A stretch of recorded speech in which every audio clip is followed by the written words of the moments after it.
حضرت عمر فاروق اللہ اکبر، حضرت عمر جیسا بندہ 24 لاکھ مربع میل کا حکمران، اور شاہ روم کو خط لکھ کے کہتا ہے میں منت نہیں کرتا، میں حکم دیتا ہوں۔ نہ تگڑا بندہ جنگ قادسیہ کے لیے حضرت سعد بن ابی وقاص کو بھیجا، فتوح شام پڑھ کے دیکھیں۔ حضرت عمر بڑے پریشان ہیں، اتنے دن ہو گئے کوئی رپورٹ ہی نہیں آئی۔ اب تو موبائل ہے نا، ایک ایک منٹ کی رپورٹ لیں آپ، بلکہ آپ ایک منٹ کی فوٹو لیں، آپ رپورٹ تو دور رہ گئی۔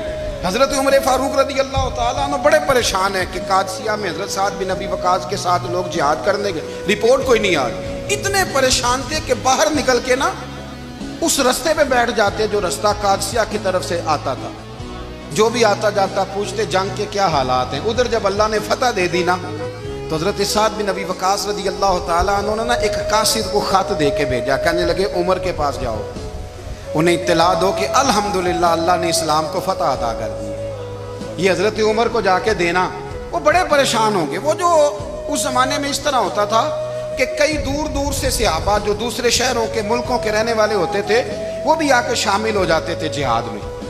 کوئی ایک دفعہ مدینے آیا، کوئی 2 دفعہ آیا، پھر اپنے اپنے علاقوں میں بہت سارے لوگوں نے زیادہ دفعہ حضرت عمر کو دیکھا بھی نہیں تھا۔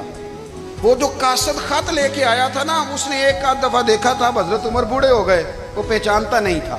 ادھر سے وہ خط لے کے آ گیا، حضرت عمر مدینے سے باہر نکل کے اس روڈ پہ بیٹھے تھے جو قادسیہ سے آتا تھا۔ جب وہ اس آدمی کو آتے دیکھا تو حضرت عمر اٹھ کے کھڑے ہو گئے، فرمانے لگے قادسیہ سے آ رہے ہو؟ وہ کیا کہتا ہے؟ پھٹے پرانے کپڑے، ٹوٹے ہوئے جوتے، سر پہ پرانی پگڑی، کہنے لگے غلام مدینے کے رہنے والے ہو؟ حضرت عمر کہنے لگے ہاں مدینے کا ہوں۔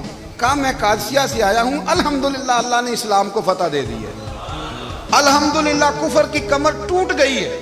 اس نے یہ بات کر کے تو گھوڑے کو ایڑی لگائی، گھوڑا دوڑنے لگا مدینے کے، حضرت عمر بھی ساتھ ساتھ دوڑ رہے۔ فرمانے لگے اچھا بتاؤ خالد بن ولید کا کیا حال ہے؟ تھوڑا آگے جا کے فرمانے لگے اسامہ بن زید کیسے ہے؟ وہ کہتے ہیں ٹھیک ہے۔ پھر اس نے اور گھوڑا، عمر ساتھ ساتھ دوڑ رہے ہیں، ساتھ ساتھ 24 لاکھ مربع میل کا حکمران، ایک جوتا پیر سے نکل گیا، عمر دوڑ رہے ہیں۔ آگے جا کے پوچھتے ہیں سعد بن ابی وقاص کا کیا حال ہے؟ کہ حضور وہ بھی ٹھیک ہے۔ کتنے لوگ میرے شہید ہو گئے مسلمانوں میں سے؟ کہنے لگا صحیح گنتی کا نہیں پتا، یہ لفظ ادا ہوتے ہوتے مدینے کی سرحد آ گئی۔ لوگوں نے عمر کو گھوڑے کے ساتھ دوڑتے دیکھا تو کہا امیر المومنین کیوں دوڑ رہے ہیں؟ وہ غلام چھلانگ لگا کے نیچے آیا، قدموں میں بیٹھ گیا، کہنے لگا حضور آپ نے بتایا ہی نہیں آپ امیر المومنین ہیں۔ آپ فرمانے لگے کیا بتاتا؟ میں تو اونٹ چرانے والے کا پتر ہوں، کیا بتاتا؟ وہ عمر ہوں جس نے اپنے گناہوں کا حساب دینا ہے، کیا بتاتا؟ جو سعد بن ابی وقاص کو جہاد پہ بھیج کے خود بزدلوں کی طرح گھر میں بیٹھا ہے، کیا بتاتا؟ کوئی حیثیت نہیں، کوئی طاقت۔ تو نے اچھا کیا، تو مجاہد تھا، مجھے ساتھ ساتھ دوڑایا، تو نے اچھا کیا۔ جتنے لوگ تھے چیخے مار کے رونے لگے۔ حضرت فاروق اعظم سے کہنے لگے عمر جب تک تیرے جلوے رہیں گے اللہ کامیابیاں ہی عطا فرمائے گا، جب تک تیرا رنگ رہے گا اللہ تعالیٰ نوازتا ہی رہے گا۔